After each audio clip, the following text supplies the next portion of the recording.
Cuando comenzamos en Intercambios, nosotros pensamos en mostrar la realidad de cada artista, la realidad de cada profesional. Hoy, estos últimos videos estuvimos mostrando diferentes artistas musicales vinculados a la música, y hoy decidimos cambiar totalmente el juego, decidimos cambiar totalmente el rubro y mostrar la Iglesia Católica. Y como representante de la Iglesia Católica, un sacerdote, un cura, o como él se define: yo soy cura, no me dedico a ser cura. Eso es lo que nos decía Sebastián Escalante para esta entrevista a No Cobro. En esta entrevista te vas a encontrar respuestas a elementos que rodean a la Iglesia Católica, como son la pedofilia, la homosexualidad y la castidad como método de formación de sacerdotes. Me llamo Sebastián Escalante, y soy cura. A veces me preguntan ¿a qué te dedicas? No sé si tiene que ver con un oficio, porque ser cura, el verbo es ser, ¿no? No es que hago de cura, tiene que ver tanto con hacer cosas, sino con una identidad, ¿no? Así que quizá mi identidad sea esa, ser cura. Y después hago muchas cosas. Soy el vicario general de la diócesis, así que acompaño al obispo Juan Rubén Martínez de la diócesis de Posadas en las preocupaciones pastorales, y bueno, soy rector del seminario, así que tengo a mi cargo, digamos así, la formación de los futuros curas de la provincia, porque acá estudian de las 3 diócesis de Misiones. Y soy docente, profesor de filosofía, estoy como coordinador del profesorado en filosofía del Instituto Montoya. Bueno, doy clases de varias cosas, en varias carreras.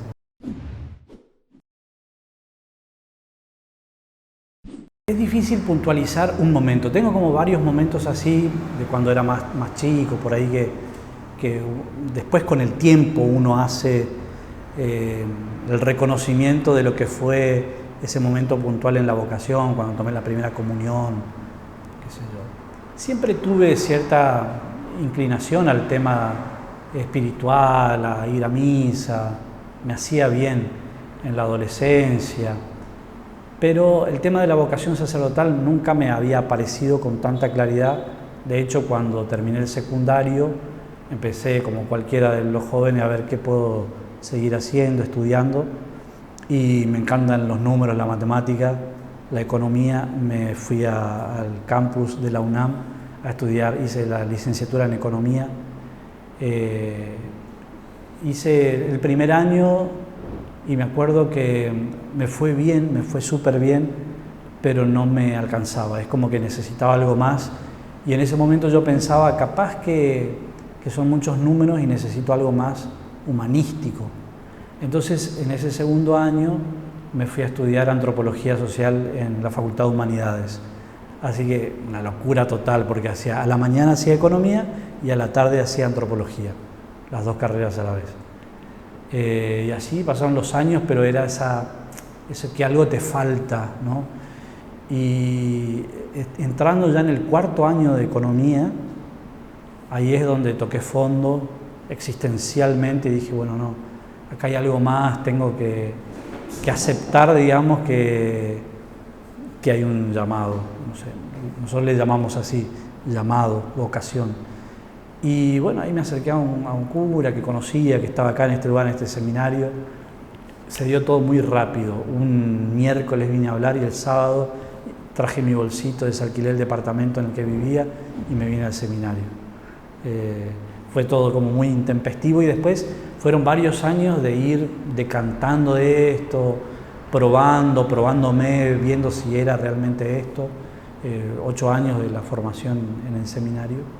Hasta un director espiritual me dijo, mira, vos dudá todo lo que quieras, porque el tiempo del seminario es el tiempo para dudar, hasta que te imponen las manos, que es el gesto, el signo sacramental del orden. Me dijo, una vez que te imponen las manos ya no dudes más. Yo me acuerdo que, bueno, me imagino el vértigo del cambio, ¿no? Estaba con un montón de dudas, de nervios, de si será que esto es, no es, pero siempre me acuerdo que esa noche, la primera noche que me quedaba a dormir en el seminario, dije, qué macana hice, ¿no? De tomar la decisión de dejar todo y venir acá, pero a la vez sentía como una especie de serenidad interior, que era lo que yo estaba buscando, así que fue como un primer signo. Y ahí empezó la formación en el seminario, que implica el tema estudio, obviamente. Hice el profesorado en filosofía en el Montoya, estudié varias materias también acá, 4 años, después los 4 años de la teología. Son distintas disciplinas que conforman la teología, pero no solo la formación intelectual, sino también la formación humana, que a mí me pareció y me parece importantísimo, porque de repente la convivencia, el tema de la vivencia comunitaria. Claro, yo como estudiante había con mucho esfuerzo pagado un monoambiente con una beca que me daban y me ayudaba, entonces estaba solo, re tranquilo, comiendo fideo hervido y salchicha típico de estudiantes, pero estaba tranquilo, hacía la mía. De golpe pasar a vivir con 30 monos, decía yo, con historias distintas de toda la provincia, con realidades totalmente diferentes, es siempre un desafío. Pero en estas dinámicas comunitarias uno se va descubriendo a uno mismo, o sea, entendés al otro, conocés al otro, pero también descubrís tus fragilidades, tus potencialidades también, y creo que ese es un ejercicio súper rico y que nos hace bien. Yo lo pensaba no solo para ser cura y para instituciones como esta, sino también ese reconocernos en el otro para la convivencia social, ¿no? Estamos en una época muy individualista, entonces cada uno hace lo que hacía yo de estudiante, ¿no? Soy yo y mis problemas y mis intereses. A veces el confrontarnos con otro que piensa distinto, que siente distinto, no para pelearme, imponerle mi verdad y enrostrarle la verdad, sino de verdad con espíritu de ir a conocer al que es distinto, me enriquece muchísimo. Yo voy descubriendo esa riqueza. Yo vengo de una familia de clase media-baja, después, bueno, se consiguió algo de estabilidad económica y estábamos un poquito mejor, pero, por ejemplo, que te decía, venir a estudiar a Posadas para cualquier estudiante del interior es toda una complicación. ¿De dónde sos? Soy de Apóstoles. Entonces, al principio sacaba los abonos del colectivo, viajaba todos los días, una locura porque es un cansancio, pero hay muchos que lo hacen, muchos que trabajan en Posadas y viajan todos los días. Y entonces, claro, al principio no tenía posibilidades de alquilar algo y como te decía, después pedí becas de la universidad. Había un plan nacional de becas universitarias en su momento que, bueno, hizo que pueda pagarme un monoambiente chiquitito ahí en la zona de Miguel Lanús y viví ahí. Después en el seminario, nosotros acá vivimos también con austeridad, pero con una experiencia distinta en relación con los bienes materiales. Hay una palabra teológica que la solemos usar mucho para hablar de esto, que es la providencia. El saber que Dios te asiste de alguna manera, no directamente, sino a través de otros. Yo la otra vez le hablaba a los chicos. Nosotros tenemos un plato de comida todos los días acá, gracias a la generosidad de la gente. Hay gente que hace un aporte para ayudar a los seminaristas. De repente, no sé, los fines de semana, los sábados, van algunos chicos al mercado central y ahí gente cristiana o de buena voluntad dice, bueno, mirá, te dono un poco de tomate, de verduras, algunos comercios que por ahí, productos que están por vencer, y dice, bueno, antes que se... Y vivimos así. Entonces, la idea es poder hacer esta experiencia de que Dios contribuye, ¿no? Entonces nos permite dedicarnos en este caso a la formación, al estudio. Pero también, y acá hay una clave que yo le insisto mucho a los muchachos, sin perder de vista la realidad social, de la que venimos y la que nos rodea, ¿no? Porque si no, que podemos encontrar y que a veces se critica, un estilo, yo le digo, aburguesado del clero, ¿no? Un sacerdote que se preocupa por, no sé, por las cosas materiales o que tiene determinado estatus social. Es cierto que acá en la realidad, en la provincia, no nos da como para vivir como príncipes, qué sé yo, porque los curas, si vos ves en las parroquias, viven con lo mínimo indispensable, digamos, no les da tampoco para más la realidad económica. Capaz que hay alguna parroquia más pudiente, pero en general, bueno, pero hay un ejercicio interior de relación con los bienes materiales, no apegarte. A ver, es totalmente válido y lícito, por ejemplo, en una familia que el padre o la madre tengan que laburar y ahorren y vayan, esta idea del progreso, ¿no? De comprarse sus cositas, pero cuando se transforma eso en el absoluto de tu vida, o sea que vos desgastás tu vida para comprarte más, el último modelo de celular, el último modelo de zapatillas, se transforma en una fiebre que te deja profundamente insatisfecho, porque nunca tenés tope, siempre te van a faltar más cosas, y de repente te estás perdiendo de disfrutar las cosas lindas que te da la vida, los afectos, una buena compañía, una buena charla. Entonces, bueno, yo insisto muchísimo en que tenemos que cada tanto revisarnos, darnos un sacudón para ver qué es lo realmente importante en la vida.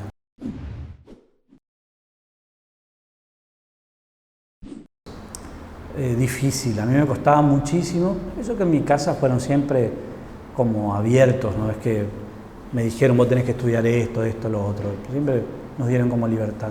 Pero me costaba muchísimo, primero a mí aceptar y después decirle a ellos. Yo me acuerdo que, como te decía, fue así como de golpe. Yo me acuerdo que fuimos a una misa y el cura había hablado de que iban a empezar las clases en el seminario, entonces ahí me agarró un apuro y digo, tengo que decirlo ahora o nunca. Y entonces le largué, digo, yo quiero ser cura. ¿Cómo fue un silencio, sí, volvimos de la iglesia, estábamos en el frente tomando mate, mi mamá, mi papá y yo, ahí bien, y bueno, y yo largué así de una la bomba, estoy pensando de ir al seminario porque me parece que quiero ser cura. Y la respuesta fue silencio. No sé cuánto habrá sido, mi impresión era una eternidad. Silencio. Entonces digo, ¿y habla mi mamá y dice, ¿y qué? Es tu vida, haz lo que quieras. Se largó a llorar. Lo dijo en un tono malo. Sí, se largó a llorar, se levantó y se fue. Fue como una reacción que me choqueó y bueno, mi viejo empezó, bueno, pero ¿y tu carrera? Empezó a tratar de entender que era esto. Ahí era ese rol material que lo decís. Sí, ¿qué vas a hacer? Estás entrando en el 4º año, ya te falta nada para recibirte, te va bien. Tenía propuestas laborales, yo algunas changas hacía.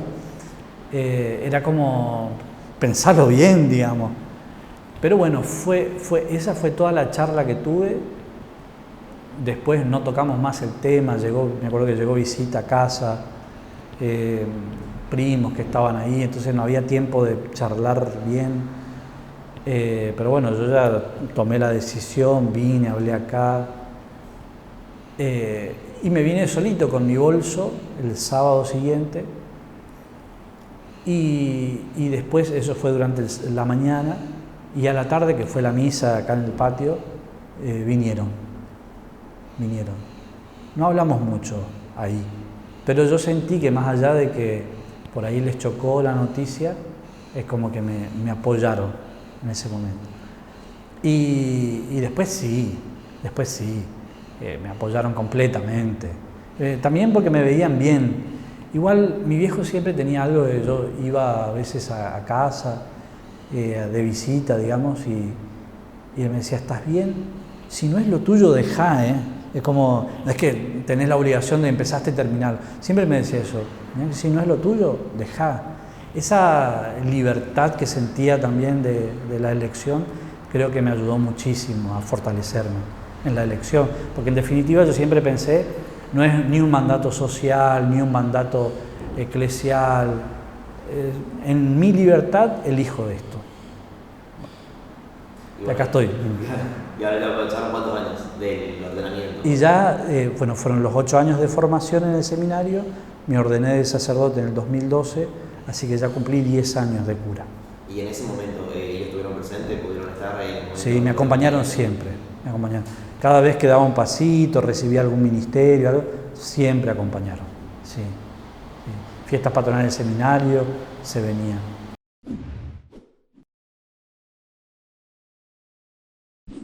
Por un lado tenés la parte académica, obviamente tenemos que rendir los exámenes, yo fui cursando, rindiendo, me recibí, tengo el título de profesor de filosofía, como cualquier otro.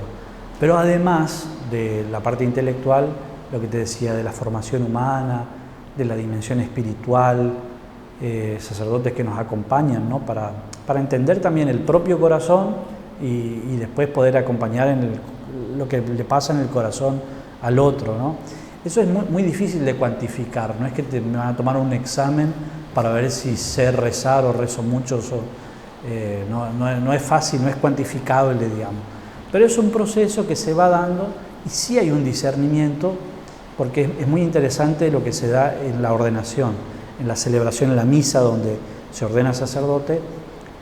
No es que el cura se levanta y en un momento dice, Padre Obispo, quiero que me ordene sacerdote, sino que siempre otro sacerdote que le pide al obispo la ordenación del candidato en nombre de la Iglesia, ¿no? Reverendísimo Padre, la Santa Madre Iglesia pide que ordene sacerdote a este hermano nuestro. Esto es muy importante porque es la mediación eclesial en el camino vocacional. No es un yo-tú con Dios simplemente, sino que interviene la comunidad eclesial, que es la que va diciendo también a través de los formadores que acompañan si este muchacho es candidato o no es candidato, hay cosas que trabajar o, digo, ahora yo estoy del otro lado y soy rector del seminario y hay veces que me ha tocado decirle al muchacho, mira, vemos que no es tu vocación, capaz que tenés buenas intenciones, pero esto no es lo tuyo, te acompañamos. ¿O se comprende eso? Es muy personal, porque cada historia vocacional es distinta. Pero, qué sé yo, me animo a decirte algunos ejemplos. De repente un muchacho que viene al seminario, parece genuino su deseo, pero vos descubrís que en realidad es la vocación de la mamá, ponele. La mamá siempre soñó en tener un hijo cura y le metió. Y de repente, qué sé yo, hice un par de años y vos ves que el muchacho no es libre, no se siente libre, es como que tiene lo que te decía antes de los mandatos de los padres, ¿no? Vos tenés que hacer esto y bueno, probablemente una vocación así, que no tiene algo genuino en su origen, lleve después una gran frustración, ¿no? De hecho tenemos muchos, no generalizo ni doy ejemplos, pero tenemos curas que dejan el ministerio, ¿no? Entonces, habrán hecho un buen discernimiento.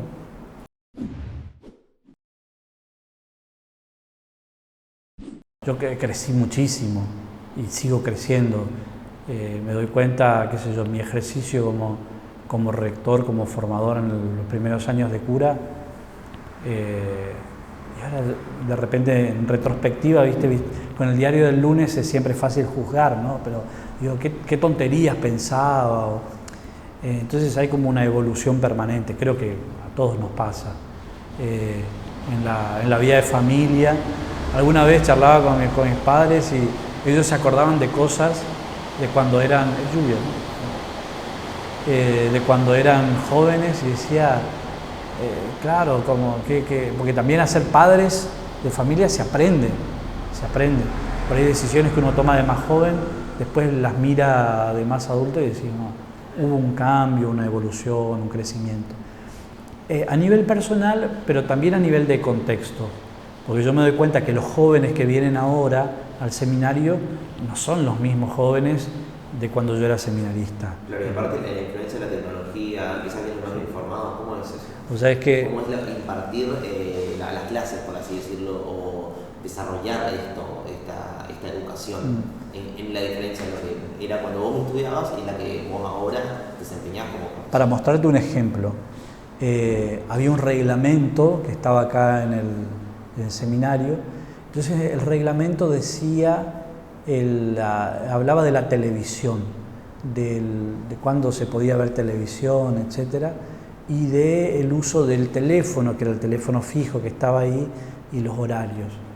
Bueno, esa era toda la referencia tecnológica que tenía. Obviamente un reglamento así no tiene ningún sentido, porque de hecho la tele, así como aparato, está en las casas, pero después tenemos los celulares, Netflix en el celular, no digo marcas, ahí ya paso chivo. Sí, sí. Que pague la pública. Sí, tal cual. Pero claro, evidentemente es otro mundo. El encargado, el que estaba antes de encargado de los seminarios en el Vaticano, Monseñor Patrón Wong, una vez nos daba una conferencia y él me decía que es admirable el camino vocacional de los jóvenes ahora, porque está esta mediación tecnológica. Él decía, pensaba en su época, que bueno, terminaban siempre la jornada con el canto a la Virgen, la última oración que hacemos en la capilla, y después, bueno, a dormir. A lo sumo podés pensar, imaginar cosas, pero hasta ahí dice. En cambio los jóvenes de ahora, igual que como era antes, vienen a la capilla, le rezamos a la Virgen, vamos a dormir, y ahí se abre un mundo de posibilidades a través de la puerta del celular, ¿no? Que te conecta con un universo, ¿no? Entonces, ¿cómo encontrar el camino en medio de tantas posibilidades y tantas voces?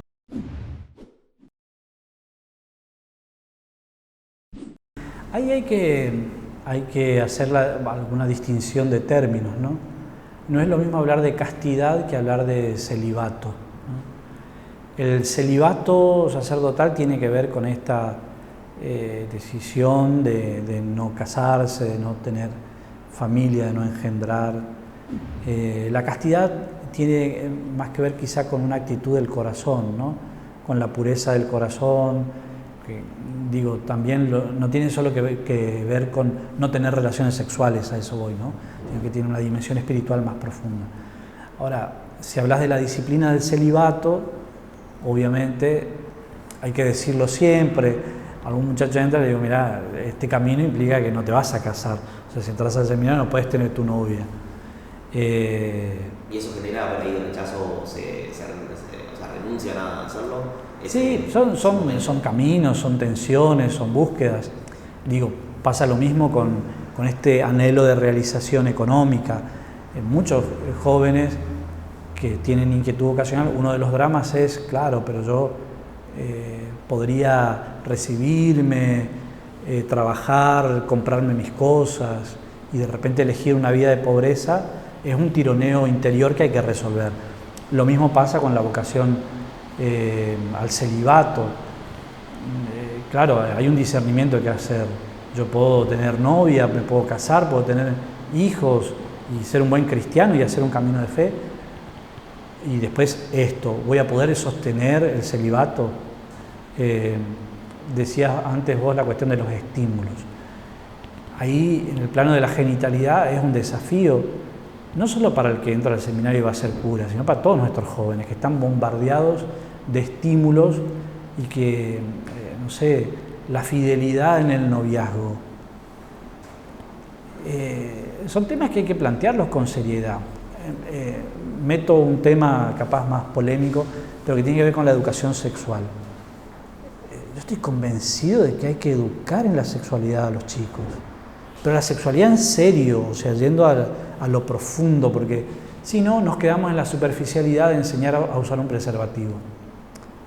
Enseñarle a usar un preservativo, pero enseñar también las consecuencias que tienen tus actos, porque si no, bombardeo de estímulos, de cosas, y después tenemos embarazos no deseados, enfermedades de transmisión sexual,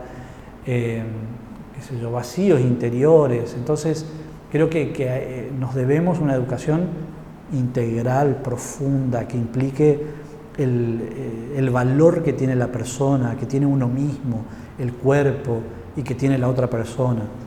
Pero bueno, volviendo al tema del celibato, es siempre un desafío el discernir el camino, sobre todo en la Iglesia Latina, que el sacerdocio está ligado al tema del celibato.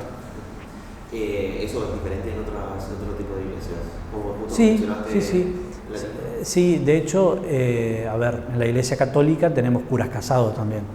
Capaz que no se conocen mucho porque de este lado del planeta, en la cultura occidental, en la Iglesia de Occidente, está la disciplina eclesiástica del celibato. Los curas acá no nos casamos, pero en todo Oriente está la posibilidad de que el casado se ordene de sacerdote. Digo esto, es una disciplina eclesiástica, no es un mandato divino de Jesús. Por eso al Papa le preguntaban la otra vez y él le explicaba esto. O sea, en tanto que es una disciplina eclesiástica, se puede revisar. Yo no sé si me casaría. Lo que pasa es que el estilo de sacerdocio que tenemos nosotros nos involucra completamente. Madrugada me llaman para hacer una unción de alguien que se está muriendo. Bueno, yo no tengo drama, lucho con mi pereza, pero me levanto y voy. Qué sé yo, tengo que ir acá, tengo que viajar allá. Yo me imagino hacerme cargo de una familia, va a ser recontra difícil, digamos, porque ahí mi preocupación van a ser mis hijos y darles lo mejor a ellos. Y bueno, repartir mi vida, mis energías, mi tiempo para darme a los demás va a ser un desafío, ¿no? Por eso, también por este estilo sacerdotal, en Occidente la decisión fue ponerlo como disciplina.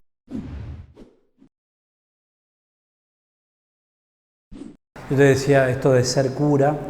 Esta mañana veía a un sacerdote mayor que vive acá, cumplió 82 años, 83, y a los 50 y pico, le dio una ACV que quedó hemipléjico. Obviamente él no puede hacer muchas cosas, pero su testimonio de vida como cura es impresionante, ¿no? Y después, en lo que respecta a la acción, al hacer de un sacerdote, es variadísimo. El cura que por ahí más nos resuena es el cura de la parroquia, que está en una iglesia parroquial, que celebra misa, organiza la catequesis, la pastoral de los enfermos, va a llevar la comunión a los que están enfermos.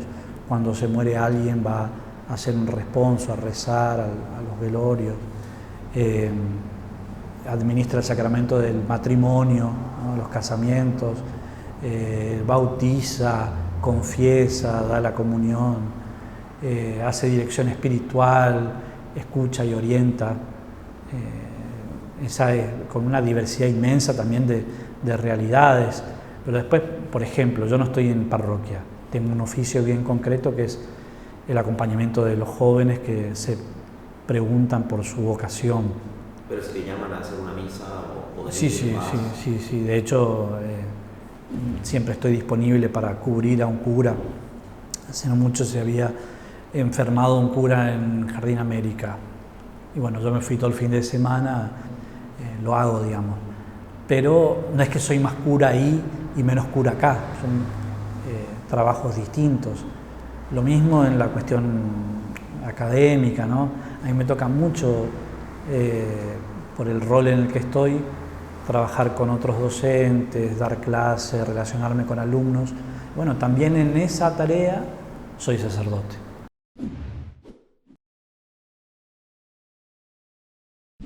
El Papa le gusta decir que en realidad es la parte más baja, porque está como una suerte de pirámide invertida, si querés. Dice, el Papa tiene que ser el servidor de todos, ¿no? Tiene que ser el servidor que se pone al servicio de los demás. Y la autoridad en la Iglesia la tenemos que entender así, porque si uno piensa en la autoridad como el poder, la capacidad de mando, le estás pifiando, digamos. Hay un episodio en el Evangelio que Jesús va caminando con los apóstoles y entonces iban discutiendo entre ellos a ver quién era el más grande, quién era el mejor, quién era el más importante. Y Jesús medio que se enoja, les reta y les da una catequesis, y también a nosotros dice, miren, los jefes de las naciones las gobiernan como si fueran sus dueños, pero entre ustedes no tiene que ser así. El que quiera ser el primero, que se haga el último y el servidor de todos.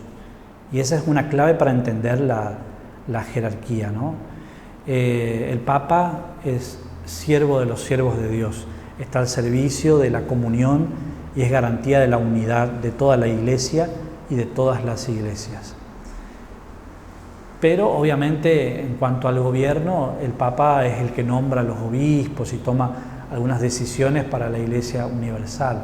Pero después la Iglesia tiene una dimensión local, porque si no pareciera que es una suerte de cosa abstracta, la Iglesia. Es decir, bueno, ¿qué opina la Iglesia sobre tal tema? Y la Iglesia está pensando en el Papa, en los obispos, en el Vaticano. Pero tenemos una dimensión local. La Iglesia la forman todos los que viven en un determinado territorio, la gente, laicos decimos al que no es cura ni religioso, ¿no? Todos somos los bautizados, conformamos esta Iglesia y tenemos un grado de responsabilidad también, ¿no? Bueno, dentro de esa organización jerárquica de la Iglesia, las diócesis como iglesias particulares tienen una cabeza que es el obispo, ¿no? El obispo es el padre y pastor de esa diócesis, esa porción del pueblo de Dios. Y los curas, los sacerdotes, somos colaboradores del obispo en esa tarea. Pero hay que insistir mucho en esto, que no es que la Iglesia pueda cumplir su misión de evangelizar, de llevar la buena noticia, la esperanza a la gente, solo con la tarea que haga el cura, porque siempre va a ser insuficiente. Necesitamos de todos, ¿no?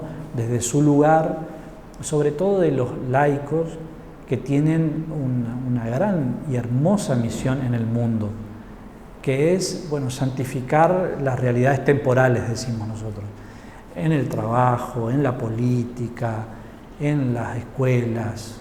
Ahí se va haciendo el reino de Dios, digamos.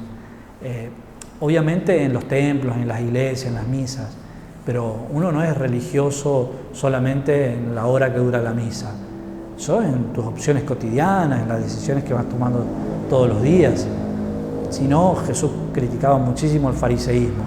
Venimos, nos postramos, hacemos oraciones, pero pases cualquier cosa en tu vida, y bueno, ahí habrá que revisar, ¿no? Lo digo para los curas y también para los otros bautizados, ¿no?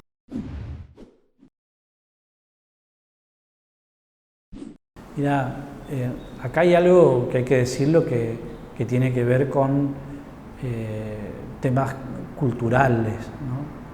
Porque la Iglesia es una institución divina, pero también humana.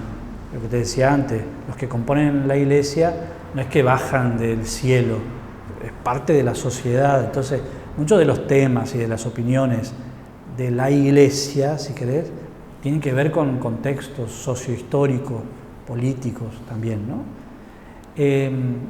Como sociedad creo que fuimos cambiando el modo de ver algunas cosas, y en ese sentido el rol de la Iglesia y las opiniones del Papa Francisco creo que ayudan muchísimo. Él dijo sobre todo 3 cosas hablando de la homosexualidad. Eso que quisiera interrumpir un minuto más, por ahí no centrarnos en la homosexualidad, sino en las identidades de género. Porque quizás decimos homosexualidad es homosexual o no homosexual, y es salir del binarismo por ahí en general. Eso quería aclararlo más como bueno, tomarlo como general. El Papa dice, una frase que se extendió mucho: ¿quién soy yo para juzgar? Uno no puede meterse porque hay una tendencia que a mí me preocupa a veces, que parece que la identidad se define con tu género o tu sexualidad. A ver, es un componente más. Yo no puedo andar por la vida, mirá, a mí me gusta tal cosa, a nivel genital, sexual, yo soy mucho más que mis elecciones sexuales, mucho más. Y creo que nos perdemos de esa riqueza de lo que somos si estamos etiquetando todo el tiempo decisiones, acciones, actitudes ligadas simplemente al género, ¿no? Y ahí dice el Papa, yo no soy quien para juzgar la relación que la otra persona tiene con Dios. Yo no puedo juzgar a una persona por su orientación, por su elección. Sería irresponsable y reductivo de la persona. Eso es lo primero que decía el Papa. Yo no soy quien para juzgar a partir de eso. Lo segundo que decía es un llamado para las familias, porque hay muchos casos donde la familia no acepta la condición de sus hijos y los echan de la casa. Y es terrible eso, cuando un padre, una madre no aceptan y bueno, lo echan a la calle y les pasa de todo, ¿no? Tienen que rebuscárselas porque no aceptan esta condición. Entonces el Papa decía, escuchen a sus hijos, ténganlos con ustedes, ¿no? Pasa con muchísimos adolescentes.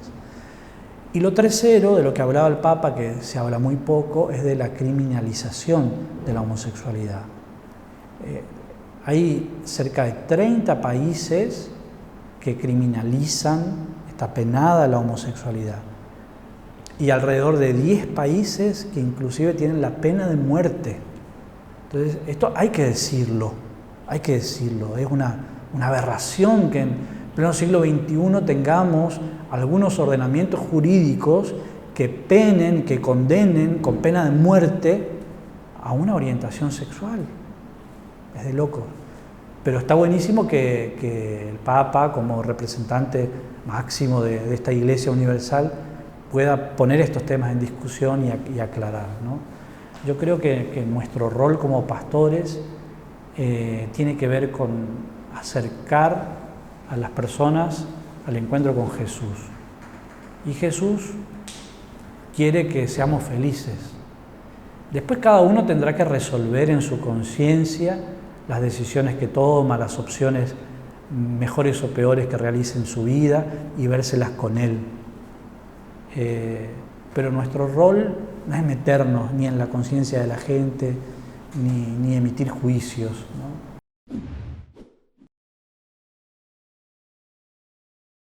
Hay mucho de película, es así. El obispo Juan siempre tiene una frase que me parece muy interesante para leerla en términos espirituales. Hablando del diablo, del demonio, del espíritu del mal, dice que siempre es más sutil y actúa confundiendo el juicio, no tanto de manera extraordinaria, porque si no sería fácil detectar dónde está el demonio en esto que da vuelta la cabeza o vomita o qué sé yo, ¿no? Son como... En cambio, la acción del demonio es mucho más sutil, actúa confundiendo el juicio. Esto es que yo piense que está bien lo que en realidad no está bien y no me hace bien, ¿no? Y ahí va ganando terreno y es el mal que está enquistado en nuestras estructuras. Tenemos muchas estructuras de mal, de corrupción, de injusticias, ahí está el espíritu del mal. Hay posesiones diabólicas, demoníacas, sí, en la historia hay exorcismo, sí, hay un ritual de exorcismo. Cada diócesis tiene también como canales para hacer esto. En nuestra diócesis en particular, si hay algún posible caso de posesión, siempre se da aviso al obispo, el obispo manda una comisión de 2 o 3 sacerdotes que estudian el caso por escrito, y bueno, si hay elementos para un exorcismo, él autoriza, delega a algún sacerdote exorcista para que realice el ritual, ¿no? Que son básicamente... Eso de por ahí el sacerdote exorcista, ¿cómo no, yo creo que no, el conocimiento del corazón y todo eso tenemos que estudiarlo y profundizarlo y formarnos siempre, ¿no? Pero sí, no es... las películas lo ponen como una cosa muy así. Mirá, hay un riesgo con eso, que es no hacernos cargo de nuestras acciones. Es siempre mucho más fácil echarle la culpa al diablo. Me mandé esta macana porque el diablo me hizo hacerlo, ¿no? Y a veces jugamos un poco con eso. A ver, pongo algún ejemplo. Una vez me llamaron porque un chico supuestamente estaba poseído. Y bueno, yo fui con un terror bárbaro porque uno tiene en la cabeza las películas. Y entonces lo primero que pensé es, uy, en la película siempre dicen que el demonio te descubre todos los pecados, y yo decía, uy, ¿qué va a decir? ¿Viste? Pero yo me confesé, tomé la comunión, no tengo que tener miedo. Y bueno, me acuerdo que era un muchacho, me acerqué, hablé, y lo primero que le dije es, ¿qué te pasa? Le digo, tu familia está preocupada por vos.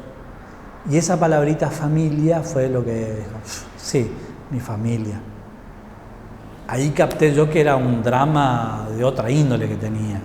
Claro, tenía terribles problemas familiares, se había peleado con la novia, no tenía laburo, tenía un montón de deudas, miró una película de la Pasión de Cristo que aparecía el diablo, no sé qué, y se rayó con que el diablo estaba...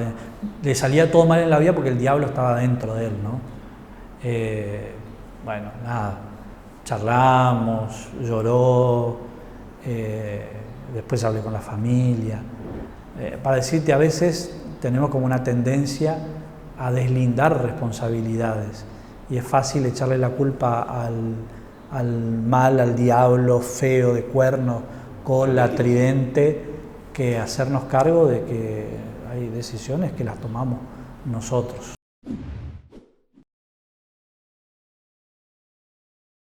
Yo hago una lectura, no digo que sea la correcta, pero me da la sensación de que hay agendas que no surgen del clamor popular, sino que son agendas que imponen algunas potencias económicas. Y la clave para ver esto es que no surgen aisladamente acá, sino que hay como una especie de...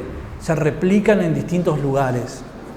Un tema, el aborto, súper discutible, podemos charlar un montón sobre esto. Pero yo no estoy tan seguro de que haya sido un reclamo popular, que la gente quiere que se legalice el aborto, y menos en el momento en el que se dio la discusión en el Congreso, con toda la cuestión de la pandemia. Es como mínimo raro.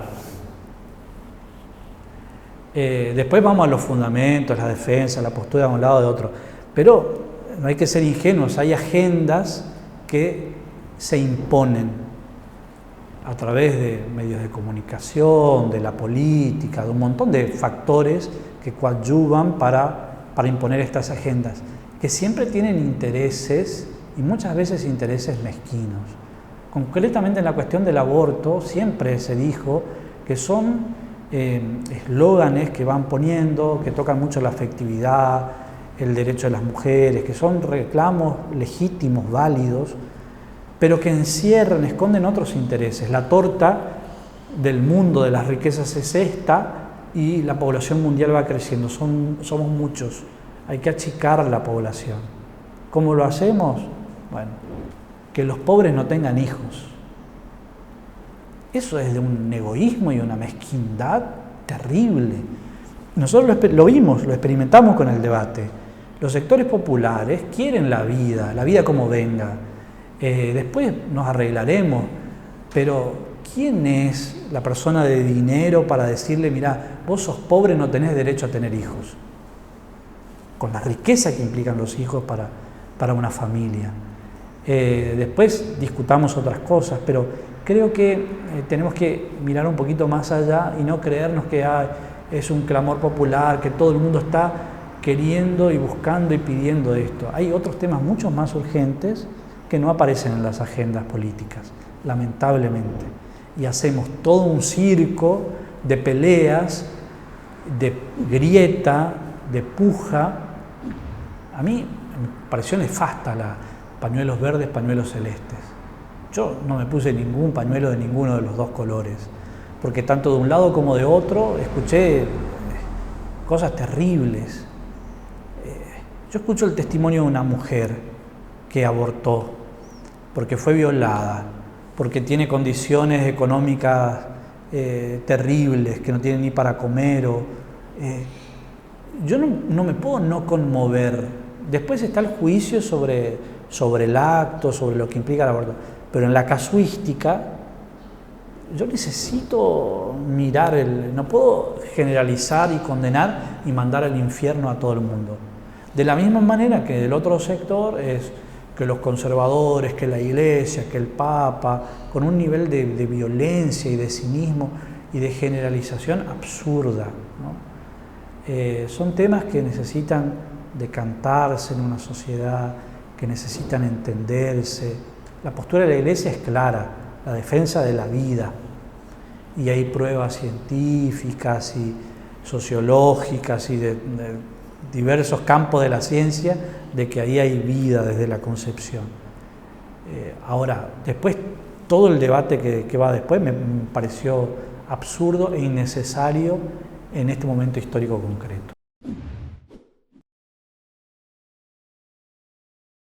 Yo decía antes que la Iglesia no es que baja del cielo y se establece, sino que surge de la sociedad, digamos.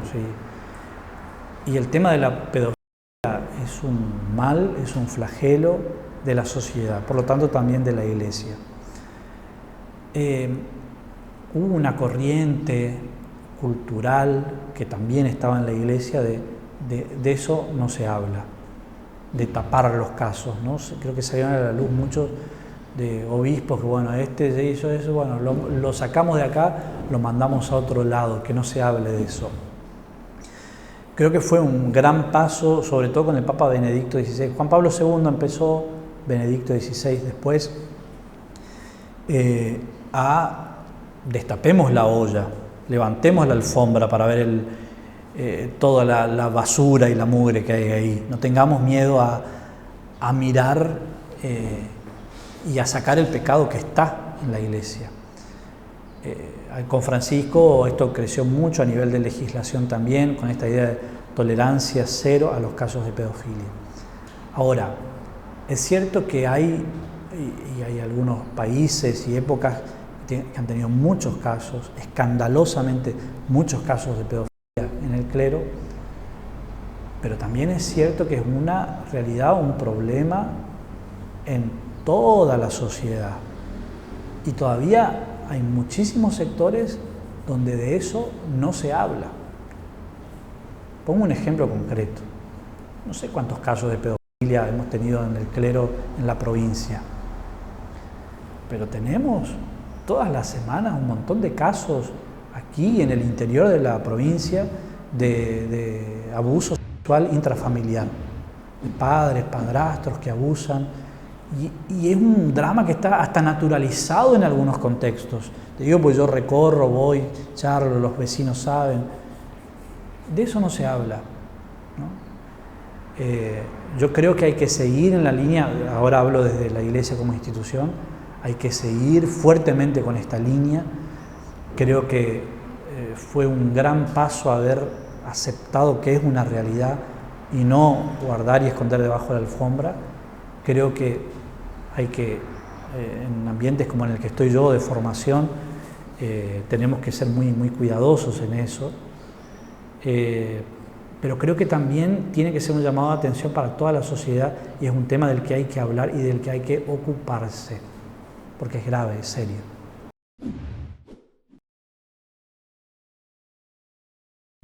La otra vez leí a los seminaristas una oración muy antigua, medieval, de bendición de la cerveza. Yo no sé si es mito o qué, pero dicen que había un monasterio en Irlanda, me parece, o en Alemania, que durante el tiempo de la Cuaresma hacían ayuno y entonces lo único que hacían era tomar cerveza. Unos cuantos quisieron volver a esa época para hacer ese ayuno. Obviamente las bebidas, el vino, es lo que usamos en la misa, que se transforma en la sangre de Cristo. Yo, haciendo un chiste, siempre que me preguntan, porque en general no soy de tomar bebidas alcohólicas, no tomo vino, y digo, yo soy de los pocos que solo toma cuando trabaja. Pero bueno, el chiste obligado ahí. El tema es que en demasía eso siempre es perjudicial, ¿no? Puedes tomar vino, puedes tomar cerveza, pero si perdés la conciencia al grado de un coma etílico y haces cosas y estás tirado y te hace mal, obviamente ahí hay que revisar. hay un desborde en muchos de nuestros jóvenes, ¿no? Que sí pueden ser modas de la época, pero también tiene que ver con otro tipo de cosas más profundas, de insatisfacciones.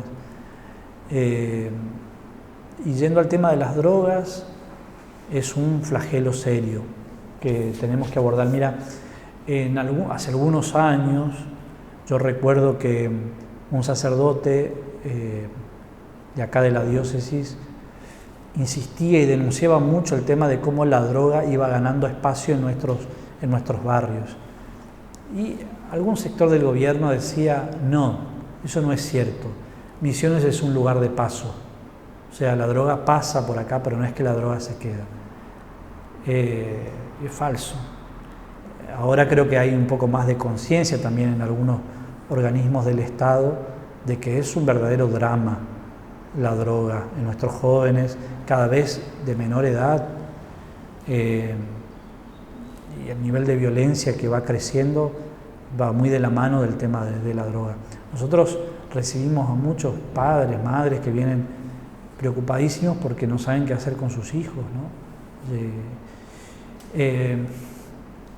Colaboramos con algunas cosas. En la diócesis de Oberá hay un centro que se ocupan del tema de los drogadictos en recuperación. Se está haciendo un trabajo muy, muy lindo con el obispo Damián Vitar. Acá en Posadas, este año se abrió, está en proceso de reestructuración ahí, un hogar de Cristo, que es un poco la iniciativa de los curas villeros, del padre Pepe, un sacerdote de la parroquia San Benito, dispuso un lugar, que es un hogar de Cristo, para que puedan pasar el día ahí, chicos que están haciendo recuperación, tratando de salir de las drogas, y bueno, y hay algunos voluntarios que ayudan, psicólogos, médicos, para revertir, es un granito de arena, un aporte para revertir este flagelo tan grande.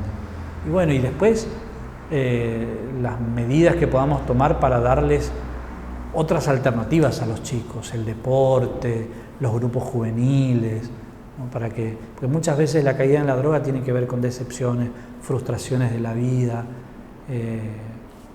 Sería reductivo, es multicausal esto, pero creo que podemos en la prevención hacer mucho.